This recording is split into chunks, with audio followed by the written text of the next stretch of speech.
Welcome everybody, my name is Michael and today is an exciting day. We're going to have the Comcast technician come for the second time, so hopefully internet will work, and with that we'll be able to upload longer video. Welcome. We are discussing about car sales because I've begun a job at a car dealership earlier in July, and Elon Musk is back in the news because Tesla might accept Bitcoin yet again due to environmental concerns, but he's thought it over and blah. Everybody doesn't care about what Elon Musk thinks about cryptocurrency at this moment because for all we know, he might be manipulating the price for his own benefit. Anytime someone owns over $1 billion worth of Bitcoin, whatever they're saying out of their mouth, you just have to be aware of the fact that they're trying to make themselves some money. Even despite the fact that Elon Musk is one of the world's richest men, he didn't get there by not being wise. He didn't share information for free every single day. No, there was always some way for him to make money. And if you think he's completely innocent, listen, I'm a big fan of Elon Musk, but you just have to look into the PayPal mafia. And most of those guys, that was what the media gave the little nickname for all of them, and most of those guys are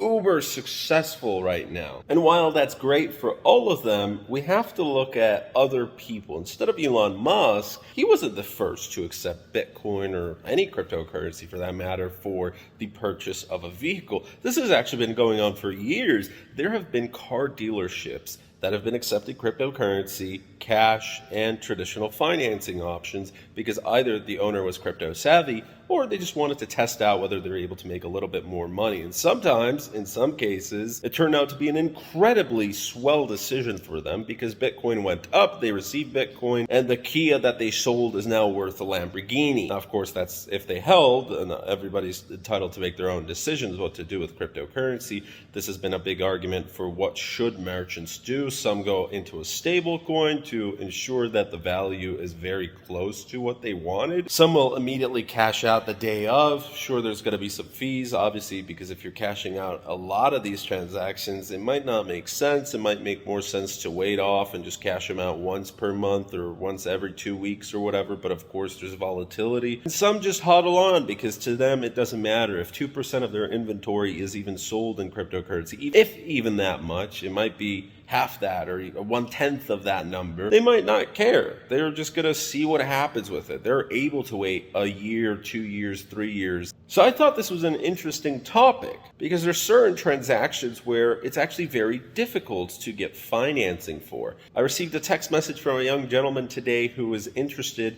in one of the cheapest cars on our lot. It was just a trade-in, and that's usually how we get the cheap car. If they don't get sold after a while, like every other dealership, anything that's just sitting on the lot and may not be that great because it's a trade-in or somehow it ended up and whatever happened, it will probably go to auction. And dealers still make money from auctions, but that's not ideal. Well, if something's under $5,000, a lot of Americans like to finance, but the problem with that is banks, unless it's in-house financing, sort of like a buy here, pay here type deal, or a subprime bank would accept that. A lot of banks and credit unions, they're not going to go below $5,000, $6,000. That's the minimum amount that they will want for a car loan. And they usually want to have a car that's younger than 10 years, has less than 100,000 miles. Some go up to 120,000 miles.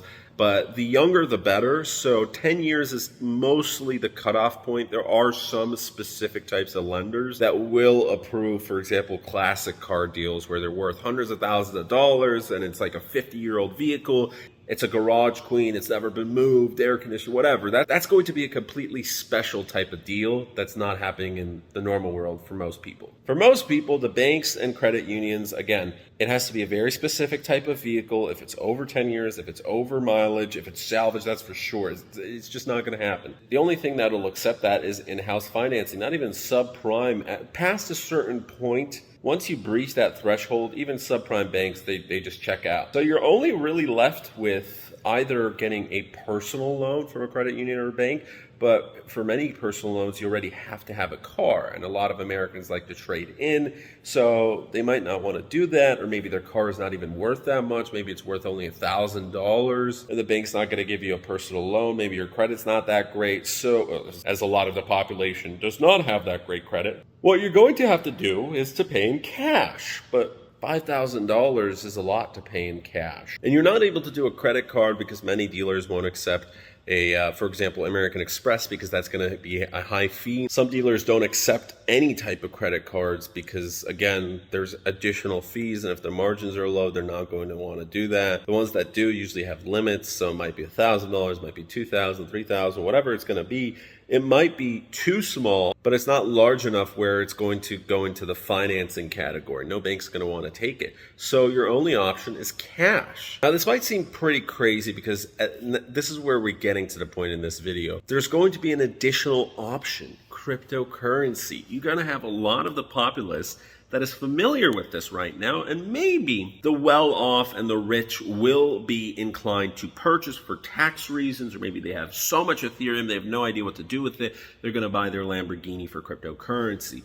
But I'm talking about the future. I always like to look 10, 20 years ahead with cryptocurrency and all the use cases, the utilizations of these assets. We already have cards, debit cards, credit cards that either pay you cashback or rewards in cryptocurrency, or you're able to use your cryptocurrency holdings to immediately convert that into USD, euros, whatever your currency is, and pay for groceries. Or in this case, do a down payment with a card through cryptocurrency, or you can just cash out your cryptocurrency. Or if a specific dealer accepts the cryptocurrency, then you just send it. We're heading straight into a future where we're going to have more car dealerships that will accept cryptocurrency, so you're not going to have to cash out, convert it, and do any of that. And we're heading into a future where most of the population will have some cryptocurrency, or at least they might be interested in it. Now, it's still going to take years and years, but I think 10, 20 years from now, to have a few $1,000s of cryptocurrency, a lot of Americans will have that opportunity. You're going to have some companies that might offer to give you a 401k plan that supports cryptocurrency in the future. You're going to have some companies that might offer to pay you in crypto, or at least a small percentage of your salary. You're going to have cashback rewards in crypto. You're going to have lending opportunities like BlockFi, where you invest USD and you get paid back in cryptocurrency.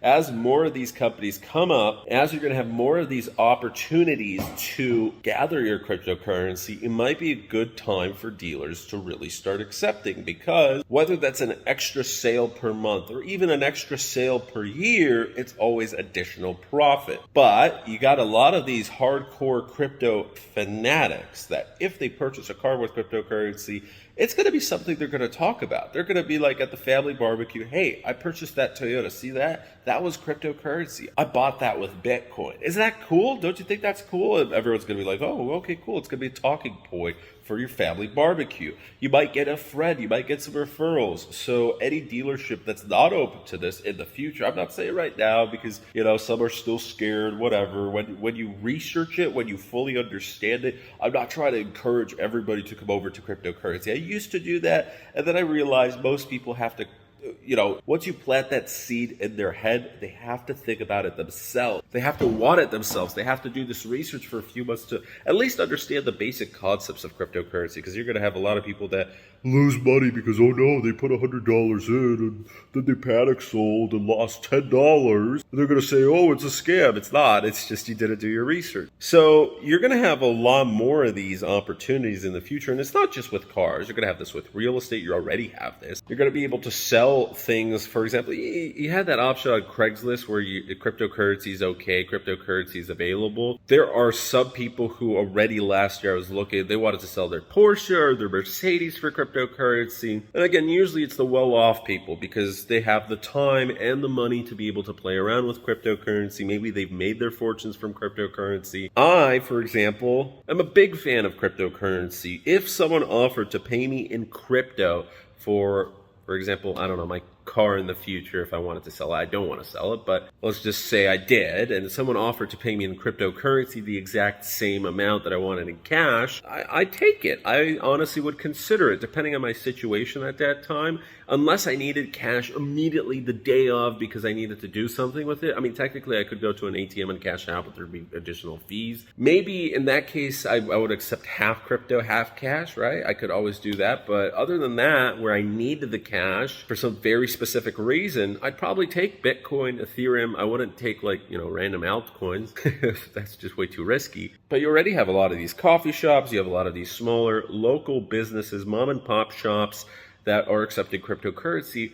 And you have some industries where cash is king. Now, at dealerships, it's the other way around. You've got financing is king, but there's a specific market out there, usually these smaller value vehicles where the person just doesn't have a big enough income to be able to pay in cash. And it seems crazy right now because crypto is something of an investment where if you're, let's just be honest, poor, you're not really going to be investing your time and money into cryptocurrency. But again, the tides will change as we have more inflation, as we have more consequences, as the US dollar begins to slowly destroy itself. You know, this is probably going to take the better part of the next 50, 100 years. It's not going to be like the next day the economy is destroyed, but we're already seeing higher taxes. We're already seeing consequences of these stimulus checks. Now let's just wait for another crisis. I mean, something's going to happen within the next 10, 20 years unless we fix it. So I suspect that the average person will be able to purchase cryptocurrency just like in these poor nations that are revolting or there's hyperinflation. They're choosing to go with Bitcoin because Bitcoin is a hedge against inflation.